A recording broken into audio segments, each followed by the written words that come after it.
Oke, ada yang bertanya begini, bukankah semua jodoh rezeki? Maut itu Allah yang ngatur. Saya sangat bingung dengan semua ini. Saya memang terlahir dari suku Jawa, ibu Jawa, ayah Jawa, tapi menurut sejarahnya kedua punya satu Belanda. Ya memang benar bahwa jodoh, rezeki, mati itu di tangan Tuhan yang Maha Esa, Tuhan yang Maha Kuasa, Allah Subhanahu wa Ta'ala. Itu sangat benar.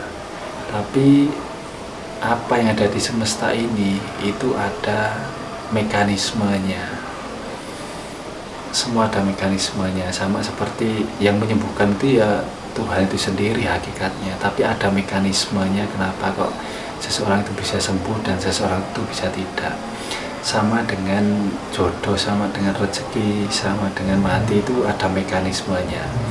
Dan yang dipelajari manusia, karena manusia memiliki akal, itu adalah mekanisme bagaimana Tuhan itu bisa menjadikan, bagaimana Tuhan itu bisa menghidupkan, misalkan bisa mematikan, itu ada mekanismenya. Karena itu lahirlah ilmu-ilmu kedokteran, ilmu fisika, kimia, dan seterusnya itu.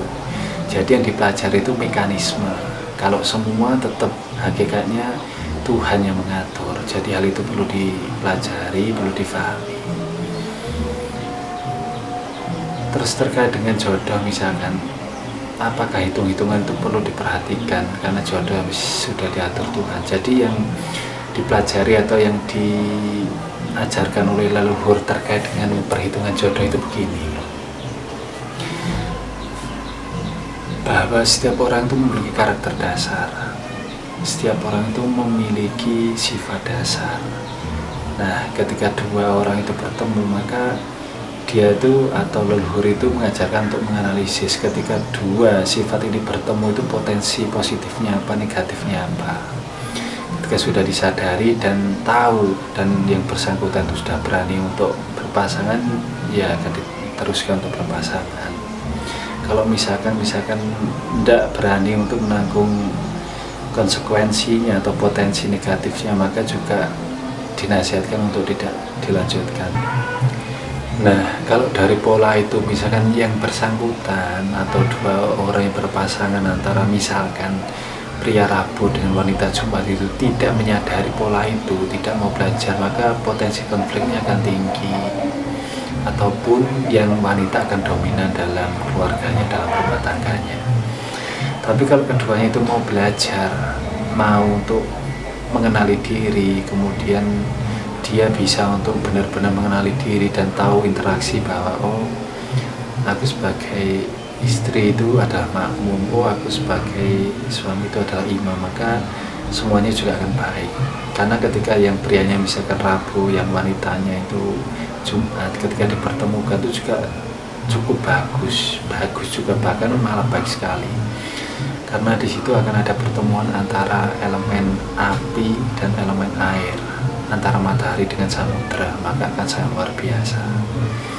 Tapi ketika yang bersangkutan tidak mau belajar, tidak berkesadaran, maka potensi konfliknya juga akan tinggi.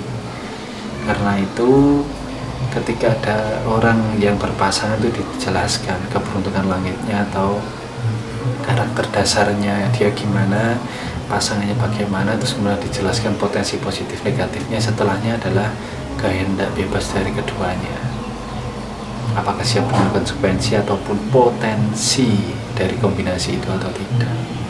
Jadi setiap diri harusnya itu merdeka dengan pilihannya.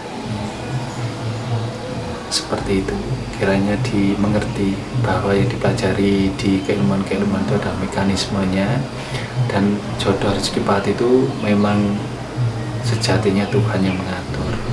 Demikian kiranya dapat difahami dengan baik dan bijak. Terima kasih. Namaste. Rahayu untuk semua saudara.